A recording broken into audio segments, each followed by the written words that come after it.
Hello and welcome to Firearm Freedom. This is going to be another First Impressions video.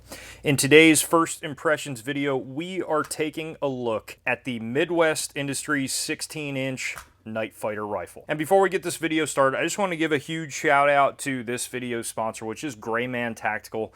They're an awesome company that makes some really cool organizers. So if you want your car to look a little bit more next level with your preparedness, check out the link in the description and in the comment section. They don't pay me for this ad space. I'm an affiliate with them. So that means if you purchase anything from those links, even the smallest item, I get a kickback and I seriously appreciate it. Better yet, I'm giving you guys a discount code. It's GMT10. That gets you 10% off of your order. Midwest Industries, man, what an incredible company. Truly, from the ground up, and I'm not trying to like overly fan out on Midwest Industries, but they have been some of the nicest individuals that I have ever talked to in the firearms industry, hands down. That says a lot. Of course, full disclosure, what is my relationship in regards to this rifle? So there's no exchange of money for this review, and there was also nothing there about needing a positive review. In fact, there are going to be just one or two hiccups that we're going to talk about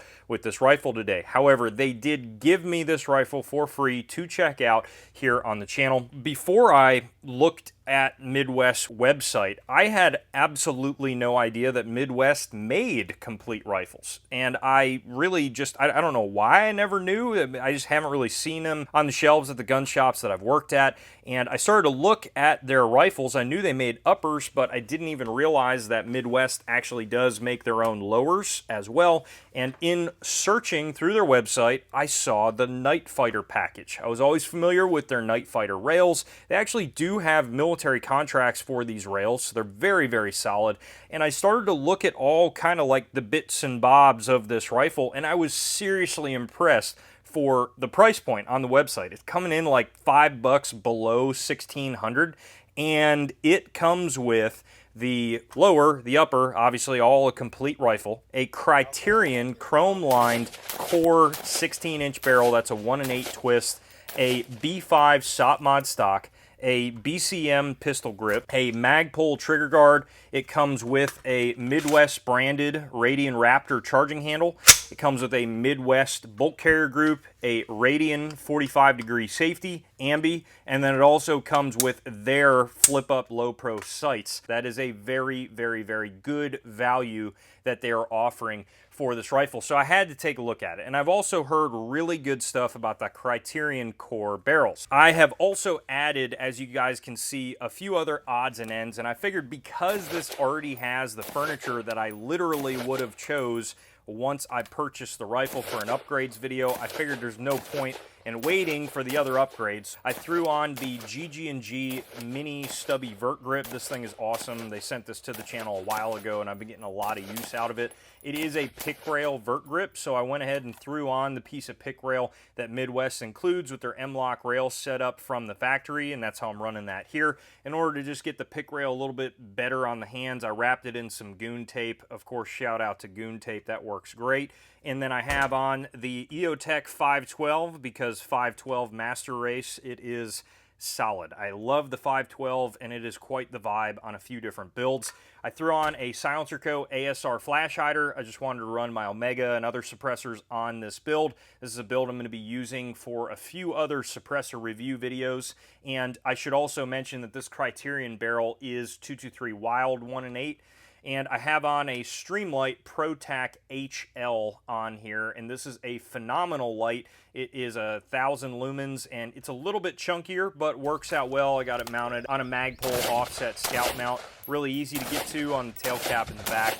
Not worrying about pressure pads on this build. This is kind of not what I really wanted to do. I was all jazzed up to get this thing to the range, and Target Sports, man, they did me dirty again. I got no affiliations with Target Sports. Another I really light primer like their Prime membership. I paid for it. I am a Prime member. That's how I get most of my ammo. So I'm not trying to crap all over them lately, but I tried out some of their New Republic 5.56 62 grain ammo. It was at a very good price.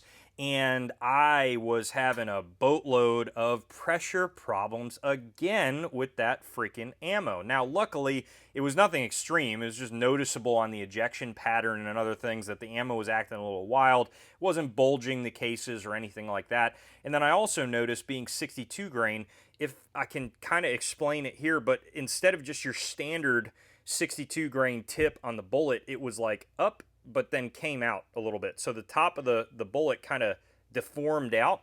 And in 3 different rifles that I was testing that ammunition in that day, including the Midwest Night Fighter, I was getting very odd failures to feed. So I equated the first range day to that ammunition. And later in the day, I did shoot this upper on an extra fast lower to just ensure that, you know, in extra fast mode of firing, it would work well. And still, with that lower, I also experienced some failures to feed. Now, as far as when the rifle shot, it shot incredibly well, and I was kind of a little bit confused. So I decided to buy new good ammo and a reputable brand that I know that works, which was just PMC 223. That's kind of like my gold standard of just good, solid target ammunition these days. And I took it back to the range. I still wanted to mess around with it with a few different magazines and other things, and all of a sudden the failures to feed started again. Now, ultimately, I had about 5 or 6 failures to feed out of like 120 rounds. That I would consider a lot for an AR-15, that generally it should be very reliable. Each one was with a different magazine. So one was with a SureFeed magazine. I had a Duramag that happened did, a Magpul Gen 3 mag that came with the gun, and then I had a Lancer magazine as well. All very high quality magazines that happened in at different points of the magazine, and those were all downloaded to about 20 rounds. So I started to understand that it was obviously the fault of the rifle, and then I began to investigate the rifle a little bit more, and I noticed that the feed ramps inside the Criterion barrel were cut a little too tight. There were like little rectangulars there that were just, you could tell they were a little too tight. You could see where the brass was nicking them and causing failures to feed. So I contacted Midwest and I said, look, here's the deal, what's going on? And the customer service was excellent. Now, of course, full disclosure, they knew I was doing a review. However, they wanted to get me back the exact same barrel. They wanted to prove that it was just a lemon and that they can get it working again.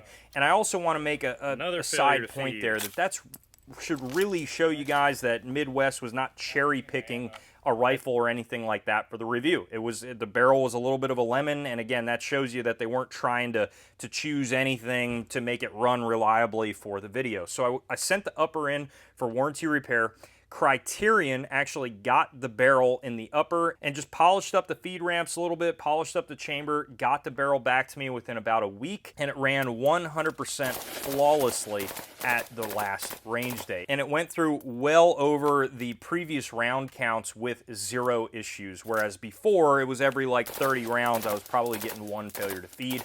So it appears that, again, it is what it is. These Criterion barrels, I've heard nothing but incredible things about them, especially when it comes to the accuracy and reliability, kind of being that like high-end but battle-ready barrel. So, you know, sometimes even with a company like that, you can get a lemon, and this barrel was just a little bit of a lemon, a little bit of a QC problem. So I, at first, was kind of gonna, you know, not be too happy about it in the review, but since they fixed it and they did the warranty repair efficiently, and now it is running reliably, I can't really fault it too much. You're gonna see those at some point in time, and I still think this is an incredibly good package from the ground up, especially for the price point that you are getting it at. The only thing that, out of my preference, I'm not a huge fan of is I can't get over this Radian 45-degree safety. I understand that it's fast. I understand that it's quick. I'm just so used to a 90-degree safety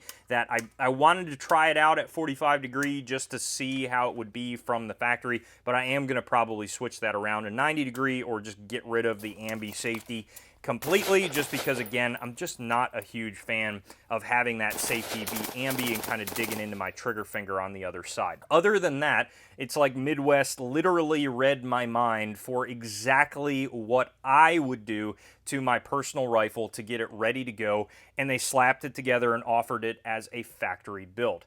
I think it is still a wise choice that they went with a Criterion barrel. Out of all the bougie barrels that are out there, if you will, Criterion is probably one of the best. You're working with the, I think it's around a 13.5 inch Night Fighter rail on here. So it is a little bit slim and you got a little bit of barrel sticking out, but I actually kind of like how light the upper is. You can really maneuver this thing around at the range, and that was really cool. In doing all the drills that we did with this rifle, other than the failure to feed issues caused by the barrel, it was phenomenal. When this thing shot, it shot really well. You just got a standard mil-spec trigger in here. I don't mind that at all, and I know that in a couple hundred more rounds, that's going to break in and be even smoother. I like running the EOTech 512 on this, and quite frankly, if this rifle continues to be reliable, stay tuned for a full review video down the road, which I really think it will be. This is going to be one of kind of my main go-to-war AR-15s, if you will. I think it's a very solid package for that. And also stay tuned because we're going to do some accuracy testing out at distance with this Criterion barrel. I can't speak too heavily on accuracy yet. We're only shooting it about 50 and 60 yards at the max in this first impressions video.